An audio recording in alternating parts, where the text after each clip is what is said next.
How many people are determined that they're not going to do solo? That's in the end. I was kind of like Christine. I grew up in a family that didn't have attorneys, and I really didn't know what an attorney did. I got into law school because God closed some doors and some other doors opened up, and so I got in, and I really had no clue where I was going with it. But I came out to California after I passed the bar. We were at a after-bar party, and I was talking to an upper classmate who was already practicing here in Oak Grove, and he invited me to come out and work with him for a while. And so I did. I spent 4 months with him, and he paid me just enough to let me survive, and just little enough to encourage me to strike out on my own. So it was perfect. He helped me cut my teeth. So anyway, I struck out on my own at the beginning of 2007. And the thing I would encourage you to think of is that when God calls you to do something, you can trust Him to provide. Having said that, the first year, if you're going to do solo, your first year is going to be really tight. And there was a lot of times that first year where I would just get down on my knees with my checkbook and I'd say, Lord, you know what I need, and you know it's not here.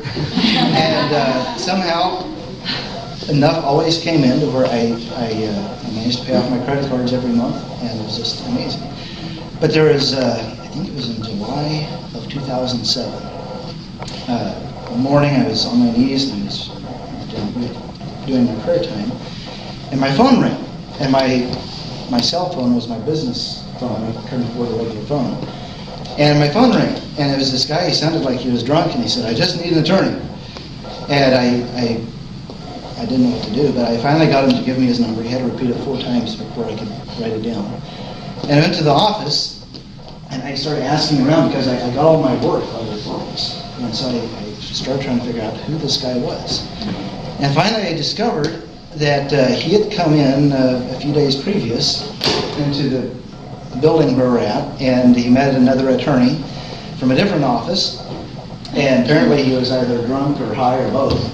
And he told him I just need an attorney. And he sent him up to our office, to one of the other attorneys in our office, and sent him up there because he didn't want it. Well, the attorney that he sent him to is a family law attorney, and so he asked him if he wanted a divorce, and he said no.